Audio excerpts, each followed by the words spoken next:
और उस सुबह ऐलान कर दिया गया कि ये लोग इंसान नहीं कॉकरोच हैं, इन्हें जिंदा नहीं रहने दिया जाना चाहिए। लोग हथियार और हंसी लेकर अपने घरों से निकल पड़े और जो सामने आया उसे काट डाला गया। यहाँ तक कि औरतों, बच्चों, बूढ़ों और बीमारों तक को भी नहीं छोड़ा गया। यहाँ तक लोगों ने अपने रिश्तेदारों तक को गाजर मूली की तरह काट कर रख दिया। लेकिन ये आखिर हुआ कैसे, और ये कौन लोग थे जो इतने वहशी बन चुके थे, और क्यों, और आखिर ये किसे मारा जा रहा था, आइए जानते हैं। दोस्तों, व्यूअर्स के वीडियो में एक बार फिर से आपका वेलकम। दोस्तों, सेंट्रल अफ्रीका में एक देश है रवांडा। इसे 1962 में आजादी मिलने के बाद से यहाँ के दो समुदायों हुतू और तुत्सी के बीच में नफरत की राजनीति की वजह से नफरतें बढ़ना शुरू हो गईं। 1990 में इस देश की आबादी 72 लाख के आसपास थी, जिसमें से 91% हुतू थे जो मेजोरिटी में थे, जबकि 8% तुत्सी थे जो माइनॉरिटी में थे, और बाकी 1% अदर्स थे। हुतू मेजोरिटी समाज था, जबकि तुत्सी एक माइनॉरिटी समाज लेकिन श्रमजीवी समाज था। गुलामी से आजादी के बाद यहाँ की सरकारें हर मोर्चे पर बुरी तरीके से नाकाम रही थी, तो इसका आरोप उन्होंने इन 6.25 लाख तुत्सी लोगों पर डालना शुरू कर दिया कि ये आपकी नौकरी, बिजनेस सब खाए बैठे हैं, इन्हें खत्म कर दो तो सब आसान हो जाएगा और पैसा ही पैसा होगा। बताते हैं कि ये नफरतें अंदर ही अंदर इतनी बढ़ गई कि धीरे धीरे तुत्सियों को पूरी तरह खत्म करने के प्लान बनाए जाने लगे, जिसके तहत 1992 में पड़ोसी देशों से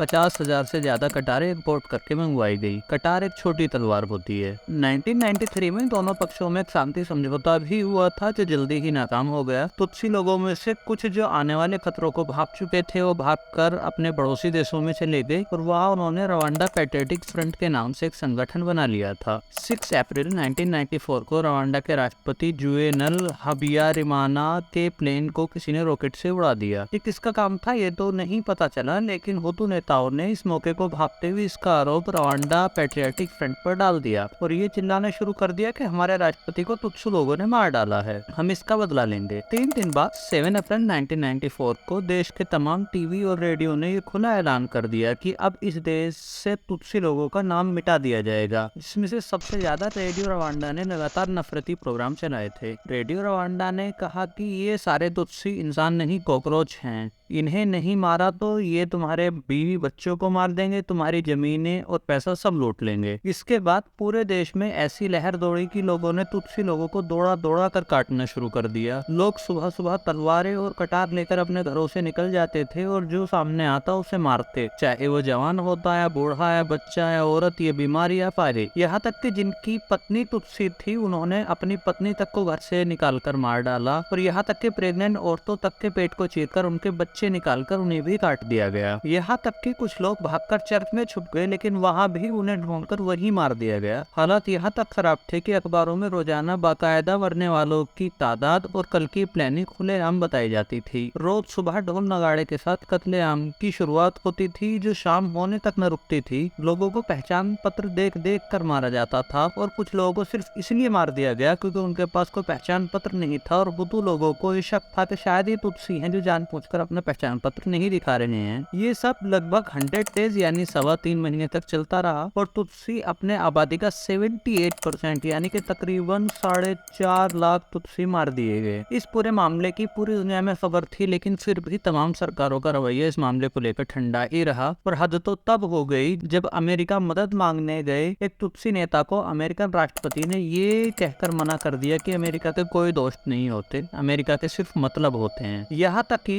उस वक्त यूएन की शांति सेना जो रवांडा में थी, जिसके कमांडर रोमियो डेलरी चाहते थे कि इस कत्लेआम को रोकने का हमें आदेश मिले ताकि हम देश में दखल दें, लेकिन अमेरिका में मौजूद यूएन हेडक्वार्टर से उन्हें जवाब आया कि हम अपनी फौजों की जान एक मरती हुई कौम के लोगों के लिए खतरे में नहीं डाल सकते, इसीलिए आपको चाहिए कि आप फौरन अपनी फौज के साथ रवांडा छोड़ दें। दोस्तों, ऐसा है दुनिया का अकेला किस्सा नहीं है, जर्मनी समेत दुनिया के कई देशों में ऐसे कत्लेआम हो चुके हैं। यहाँ तक कि एक बार युगांडा में भारतीयों के खिलाफ भी ऐसा कत्लेआम हो चुका है। अगर आप भी ऐसा ही कोई किस्सा जानते हैं तो हमें बताएं। लेकिन दोस्तों, रवांडा में इस कत्लेआम के बाद क्या हुआ? क्या वो लोग खुशहाल हो गए या कुछ और हुआ? क्या हमें इस घटना के बाद के हालात पर भी वीडियो बनाना चाहिए? हमें कमेंट में बताएं। आपके प्यार का बहुत बहुत शुक्रिया।